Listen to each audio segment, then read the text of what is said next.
जो अपना दिखाई पड़ रहा है, रूस से इस बीच दुनिया के पैमाने पर रूस यूक्रेन युद्ध के बाद जो स्थितियां बनी है, रूस से हम इतने सस्ते दर पर क्रूड ऑयल ले रहे हैं, वह क्रूड ऑयल का फायदा हमारे देश के नागरिकों को कहां मिल रहा है? वह क्रूड भी हम जो है किसी पूंजीपति विशेष के माध्यम से ला रहे हैं और उसका लाभ तो वह पूंजीपति ले रहा है। तो यह जो इंटरनेशनल कलेक्शन है, एक तरीके से राष्ट्रीय सुरक्षा और राष्ट्रीय हितों की भी सीधे सीधे अनदेखी की जा रही है। तो ऐसी हालत में ऐसे प्रधानमंत्री के साथ, ऐसे प्रधानमंत्री के रहते हुए क्या कोई जांच संभव है? और अगर जांच होगी तो वो निष्पक्ष जांच हो पाएगी? उठ कीजिए, अनम्यूट कीजिए, आप म्यूट हैं, आप म्यूट हैं। मैं बहुत देर तक डिस्कनेक्टेड रहा, माफी चाहता हूँ, लेकिन मैंने इसके पहले हमारे जो LIC के साथी है, इनका पूरा जो एक्सप्रेशन है वो मैंने सुना है, ऑब्जर्व किया है इसके पहले और अभी अभी अभी जस्ट मैंने सुना। पहले मैं शुरू करता हूँ वहां से, रशिया का क्रूड ऑयल के बाद में आऊंगा। मुद्दा ये है कि LIC का जो स्टेटमेंट है उसको LIC के यूनियंस डिफेंड कर रही है। ये सबसे बड़ी गलती मजदूर आंदोलन की है। मतलब स्टेट बैंक ऑफ इंडिया की यूनियन स्टेट बैंक को डिफेंड करेगी, LIC की यूनियंस LIC को डिफेंड करेगी।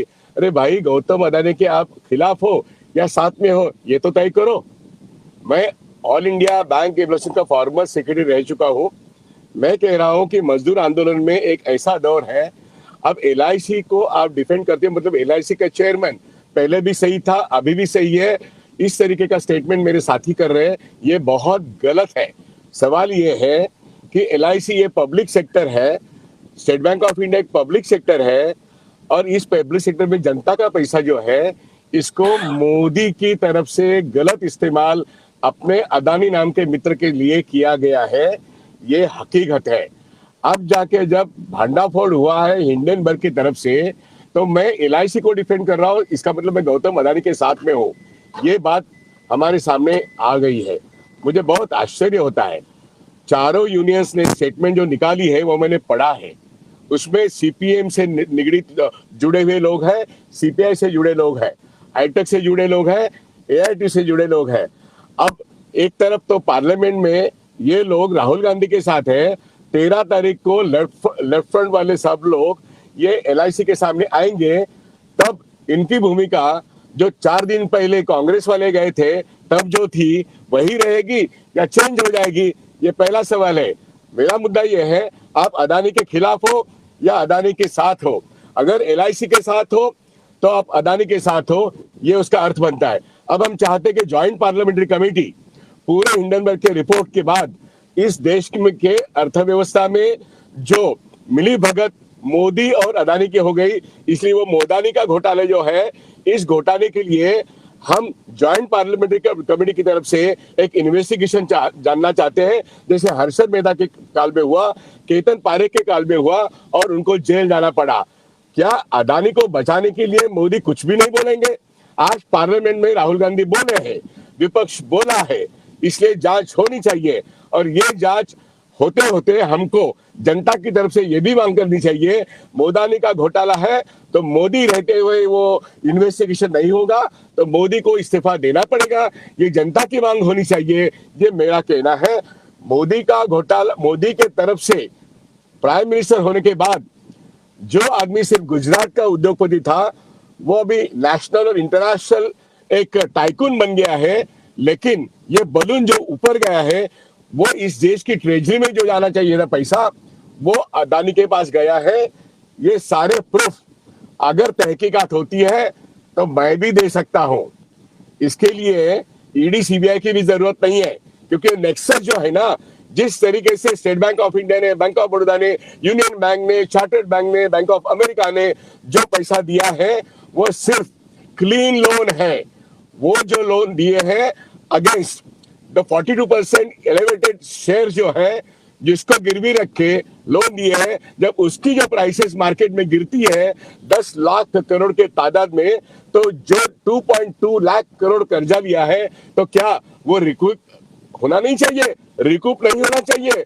वो जो मॉर्गेज किया है उसके बारे में सभी बैंक डिपॉजिटर्स को हल्लाबोल करना चाहिए और बैंकों के बोर्ड को बैंकों के चेयरमैन को हम दोषी ठहराते हैं, क्योंकि उन्होंने फाइनेंस सेक्रेटरी मिस्टर मोदी, इन्हीं की सारी जो फोन कॉल्स है मनमोहन सिंह के ऊपर वो आरोप लगाते थे, लेकिन एक्चुअली फोन बैंकिंग तो पिछले 8 साल में हो रहा है। और इसलिए बैंकिंग सेक्टर में ऊपर से फोन आते हैं और अदानी को पैसा दिया जाता है, अंबानी को पैसा दिया जाता है, या टॉप 10 लोगों को दिया जाता है और वो वापस नहीं करते। अब भांडा तो फूट गया अदानी का, इसलिए तहकीकात की जरूरत है। इसलिए मेरे साथी जो LIC के हैं, भाइयों, आप अभी LIC का पैसा ये LIC एम्प्लॉय का नहीं है, ये देश की जनता का है।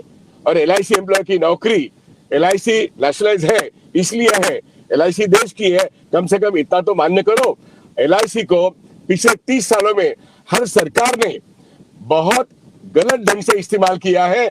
मार्केट जब जब गिरता है तब तक फाइनेंस सेक्रेटरी फोन करके मार्केट में चुनिंदा लोगों के शेयर्स अक्वायर करने की बात होती है। LIC सेफ इसलिए है क्योंकि वो कम से कम 75% गवर्नमेंट सिक्योरिटी परचेज करती है। वो that is a provision in the banking system also, in the LIC system also.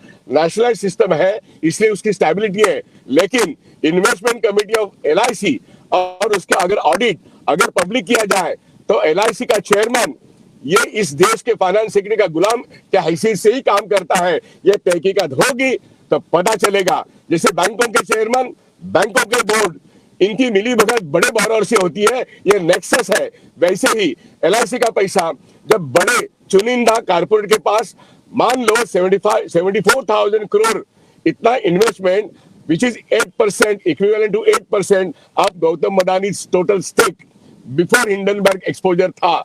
अब वो लुढ़क गया है।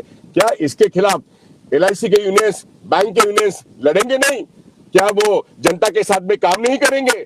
क्या ये उनकी जिम्मेदारी नहीं है? क्या वो LIC के साथ रहेंगे, मतलब मोदी के साथ रहेंगे? ये मेरा सवाल है। इसलिए आम आदमी को चाहिए कि जनता का पैसा जब LIC और इसमें खतरे में है, वो डूबता है, वो मुनाफा है, वो लॉस में है, ये बातें फजूल है।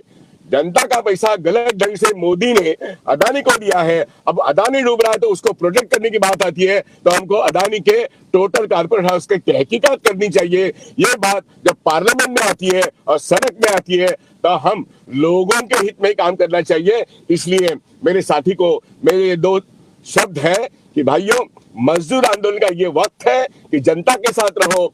बैंक लाइसेंस तोड़ने की बात मोदी करता है, LIC का IPO निकाल के LIC का प्राइवेटाइजेशन करने की बात करता है। आधा घंटा 1 घंटे के स्ट्राइक से आपकी रेवोल्यूशन नहीं होती है। आप उसके LIC के नॉन परफॉर्मिंग इन्वेस्टमेंट के बारे में बात करूं तो बहुत कुछ बाहर निकलेगा। 22 lakh crore non performing asset बैंकों के बारे में हम लोग बोलते आए हैं, इसलिए आज नॉन परफॉर्मिंग एसेट ये चीज आम आदमी को भी मालूम हुआ है। लेकिन non performing investment of LIC, non performing investment of UTI, non performing investment of banks, ये लोगों को अभी मालूम नहीं है। मेरे ख्याल से वो 25 लाख करोड़ की तादाद में पिछले 20 साल का है।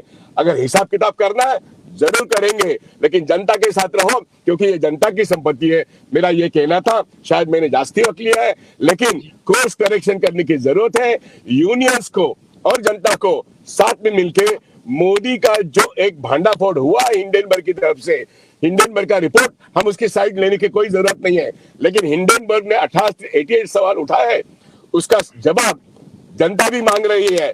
और मोदी का इस्तीफा आने के बाद ही इसके बारे में तहकीकात हो सकता है, नहीं तो सुप्रीम कोर्ट सो मोटो केस ले ले या ज्वाइंट पार्लियामेंट्री कमेटी के सामने सबको आने के लिए जनता मजबूर करे, जैसे हर्षद मेहता के काल में हुआ, जैसे केतन पारिक के काल में हुआ।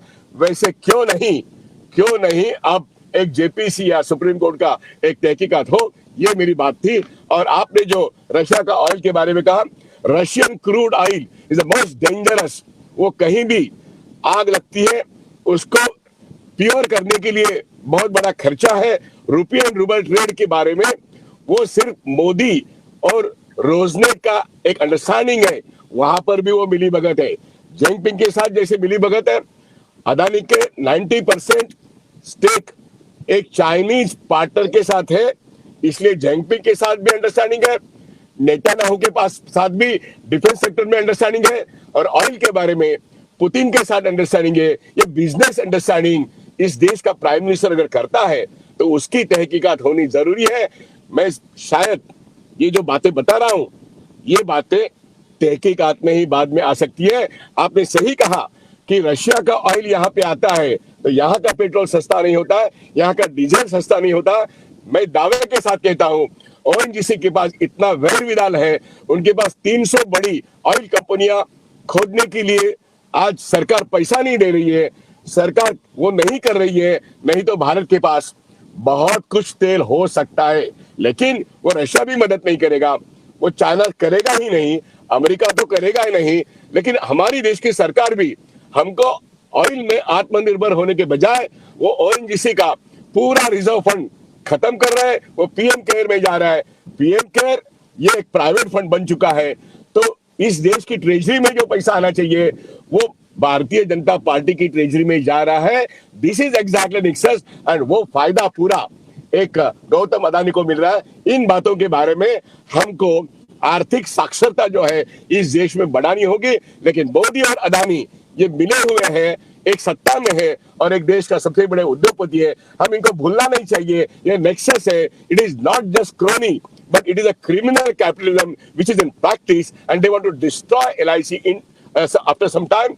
They want to destroy banking system after some time. अगर वो 2024 में चुन के आते हैं तो हमारी देश की फाइनेंशियल सेक्टर ये एकदम खड्डे में जाएगी। इसलिए यूनियंस को चौका रहना चाहिए और left political parties, centre of left में जो पॉलिटिकल पार्टीज है उनको चौकन्ना रहना चाहिए। और ये जो आज की बात हो रही है तहकीकात की मांग, वो सही है। और हम कहेंगे मोदी जब तक रिजाइन नहीं करते तब तक ये तहकीकात नहीं होगी। तो आपकी जो स्लोगन है मोदी घोटाला, मोदानी घोटाला बाहर आना चाहिए और उसके लिए रेसिग्नेशन इज मस्ट। बहुत बहुत धन्यवाद साथी, आप सारे लोग हमारे साथ जुड़े, हमारा समय भी समाप्त हो चुका है। तो एक तो चीज निश्चित है कि किसी व्यक्ति विशेष के लिए, किसी पूंजीपति के लिए पूरी की पूरी सरकार को दांव पे लगा दिया जाए कि भारत की अस्मिता से, अरे किसी एक व्यक्ति के बिजनेस की जांच की बात हो रही तो उसमें भारत की अस्मिता कहां से आ गई? तो यह तो गलत, और यह तो अर्थशास्त्र का सीधा सीधा नियम है कि आप उनकी बैलेंस शीट उठा करके देखिए, जिस आदमी के ऊपर 2,20,000 करोड़ की देनदारी है उस आदमी की पूंजी कितनी है, उसको इतना कर्ज क्यों दिया गया है?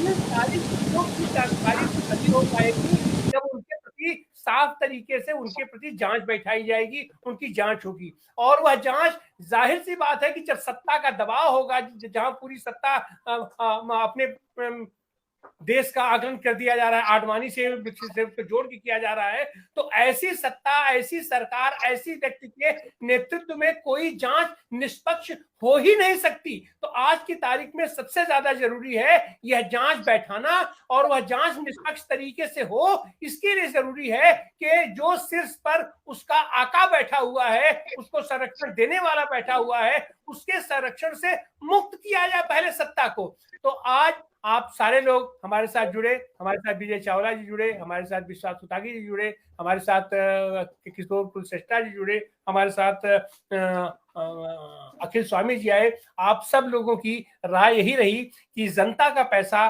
देश का पैसा एक आदमी की जेब में भर के, एक आदमी की तिजोरी में भर के हमारे सत्ता का शीर्ष पुरुष अपने कंधे पर उसको बैठा करके दौड़ रहा है कि ये दुनिया का सबसे बड़ा अपना पूंजीपति बन जाएगा, और एक व्यक्ति को दुनिया का सबसे बड़ा अमीर बना करके वो कह रहा है कि हमारा देश अमीर हो गया, जबकि वो खुद कहता है कि 80 लाख लोगों को ये मुफ्त राशन दे रहा है। इसका मतलब है कि हमारे यहाँ आपकी जो बहुसंख्यक आबादी है, 80 जो प्रतिशत की आबादी है, वो भूखों मरने के लिए तैयार है। आप उनके रोजगार की व्यवस्था नहीं कर रहे हो, आप सरकारी नौकरियां निकाल रहे हो, आप सेना का आप जो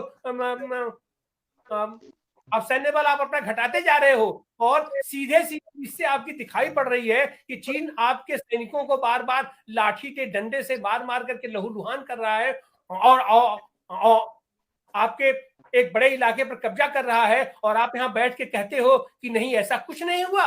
तो आपकी मीडिया को लेकर के या जो फौज लेकर के छद्म वातावरण बना करके आप कर रहे हो, इससे देश की राष्ट्रीय सुरक्षा को भी खतरा है और देश की आर्थिकी को खतरा है, देश की राष्ट्रीय सुरक्षा को खतरा है। इसकी व्यापक जांच होनी ही चाहिए और उस जांच के लिए जरूरी है कि वो जो उसका संरक्षक आदमी है उससे तत्काल उससे इस्तीफा लिया जाए और वह इस्तीफा संभव इसलिए है और ये आदमी हम लोगों ने पिछले बार देखा है अपना इंदिरा गांधी के अपना समय में कि जब उनके ऊपर आया तो उन्होंने अपना तत्काल आपातकाल लगा दिया। तो आपातकाल तो ऐसे ही अघोषित आपातकाल तो इन्होंने देश में लगा ही रखा है, लेकिन वो और विस्फोटक रूप में आए, देश की अस्मिता खतरे में पड़ जाए, देश खतरे में पड़ जाए, इसके लिए जरूरी है कि हमारा जनतंत्र सुरक्षित रहे, हमारा संविधान सुरक्षित रहे। इसके लिए जरूरी है कि ऐसा आदमी तत्काल इसे इस्तीफा देना ही चाहिए और इसको इस्तीफा अगर नहीं देता है तो उसके लिए इसको मजबूर किया जाना चाहिए। आप सारे साथियों का बहुत बहुत धन्यवाद, बहुत बहुत आभार। कल हम लोग फिर नए विषय के साथ आपके बीच उपस्थित होंगे। सर एक सुझाव है।